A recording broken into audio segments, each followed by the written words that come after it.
Mansion house Mallesh సినిమాని plus చేయడానికి వచ్చిన మీడియా అన్నలకు అందరికీ మా హృదయపూర్వక ధన్యవాదాలు. మ్యాన్షన్ హౌస్ మల్లేష్ అనే సినిమా నాకు చాలా పర్సనల్ అండి. ఎందుకంటే ప్రొడ్యూసర్ రాజేష్ అన్న శైలేష్ కొలన్ గారి త్రూ పరిచయం అయ్యారు. బట్ రాజేష్ అన్న నాకు ఎట్లా అయిపోయిందంటే ఒక సొంత అన్నలాగా, ఏదైనా కష్టం వచ్చినా షేర్ చేసుకునే ఒక తండ్రిలాగా అయిపోయిండు. ఈ సినిమా ఖచ్చితంగా అందరికంటే ఎక్కువ రాజేష్ అన్న కోసమే ఆడాలి. ఇంతకుముందు కూడా చెప్పిన ఒక ఈవెంట్లో ఎందుకు ఆడాలంటే, ఆయన ఒక డబ్బు తెచ్చుకొని ఏదో మనం సినిమా చేసి ఏదో కొంచెం ఏషాలు పడిపోవాలని అట్లా లేకుండే, సినిమా మంచి సినిమా చేయాలి, మంచి సినిమా తెలుగు ప్రేక్షకులకు ఇవ్వాలని ఆయన యూఎస్లో ఫ్యామిలీని అంతా ఒక 2 సంవత్సరాలు వదిలేసి, కంప్లీట్గా వదిలేసి ఇక్కడికి వచ్చి ఇక్కడే స్టే చేసి ఈ సినిమా కంప్లీట్ చేసిండు. మాకందరికి ఉపాధి కలిగించిండు. ఆ టైంలో మాకున్న స్ట్రగుల్స్లో అరే తమ్మి నువ్వు చేసుకో, నేను అంటే అన్న చెప్తుంటాడు నేను నీ ఫ్యాను, విరాటపురంకి ఫ్యాన్ అది ఇదని, కానీ ఫ్లోలో ప్రాసెస్లో అన్నకు నేను పెద్ద ఫ్యాన్ అయిపోయినా, ఒక తండ్రిలాగా ఒక అన్నలాగా భావిస్తున్నా. అన్న ఈ సినిమా ఖచ్చితంగా మీకోసం ఆడుతుంది. తెలుగు ప్రేక్షకులంతా మిమ్మల్ని బ్లెస్ చేస్తారు. మాలాంటి టెక్నీషియన్స్ కోసం ఇంకో కొత్త ప్రొడ్యూసర్ని తెలుగు ఇండస్ట్రీకి తెలుగు ప్రేక్షకులే పరిచయం చేస్తారన్న పెద్ద ఎత్తున.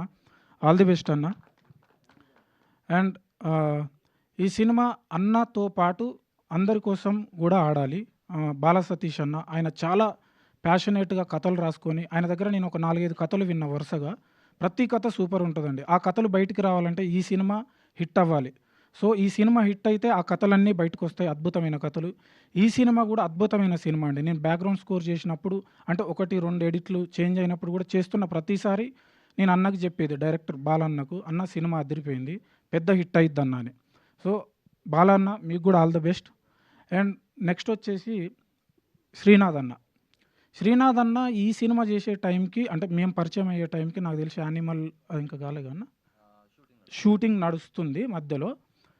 అన్న ఎంత ప్యాషనేట్గా ఉంటాడంటే మిడ్నైట్ నాకు ఫోన్ చేసి పాటల గురించి, బ్యాక్గ్రౌండ్ స్కోర్ గురించి డిస్కస్ చేసేది. నన్ను ఊరికే అన్న రాన్న సరదాగా ఐస్ క్రీమ్ తిందాం రా అని నైట్ 12 o'clock వచ్చి ఐస్ క్రీమ్కి తీసుకెళ్ళి, అన్న ఐస్ క్రీమ్కి తీసుకెళ్ళి సినిమా ఎట్లా వస్తుందన్న, స్కోర్ ఎట్లా వస్తుందన్న, బాగా వస్తుందా, బాగా చేయండి అన్న, మీకు ఎలాంటి సపోర్ట్ ఉన్నా నేను చేస్తా, నేనేమన్నా మాట్లాడాలన్నా మాట్లాడతా, మీకు ఏమైనా ప్రాబ్లం ఉంటే నేను చూసుకుంటా అన్న అని చాలా సపోర్ట్ చేసిండు. శ్రీనాథ్ అన్న కోసం కూడా ఆడాలి. థ్యాంక్ యూ శ్రీనాథ్ అన్న, నాకు అంత సపోర్ట్గా ఉన్నందుకు.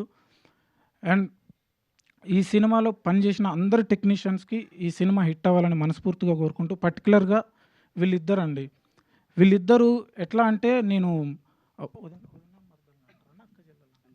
వదిన మర్దళ్ళను అంటే రియల్ లైఫ్లో చూసిన, ఈ సినిమాలో వదిన మర్దళ్ళకు ఉండే రిలేషను, బాండింగు ఎంత అద్భుతంగా మేకింగ్ చేసిండంటే బాలన్న. వీళ్ళిద్దరు కూడా అంత అద్భుతంగా పర్ఫామ్ చేశారు. థ్యాంక్ యూ మ్యామ్, మీరు అంత బాగా పర్ఫామ్ చేయడం వల్ల మేము స్కోర్ బాగా చేయగలిగినాం. అండ్ కసిరెడ్డి అన్న, సినిమా అంతా కసికసిగానే ఉంటాడు, కసికసిగానే ఉంటాడు. ఒక ఫ్రెండ్ ఎంత సపోర్ట్గా ఉండాలో అంత సపోర్ట్గా ఉంటాడు. దీంట్లో నాకు సినిమా అంతా ఫ్లో తెలంగాణలో వెళ్తుంటుంది, అన్న ఆంధ్ర స్లాంగ్లో మాట్లాడుతుంటాడు. కొత్తగా అనిపించింది. ఎందుకు వచ్చిండు ఇక్కడి నుంచి అంటే సినిమాలు చూడాలి, ఈయన ఆంధ్రాలోనే ఉంటాడు, తెలంగాణలో ఉంటాడు. తెలంగాణకు వచ్చి ఎందుకు ఇక్కడ హీరోతో పాటు ఇక్కడ ఎందుకు ఉంటాడు అంటే సినిమాలో చూడాలి, భలేగా ఉంటుంది.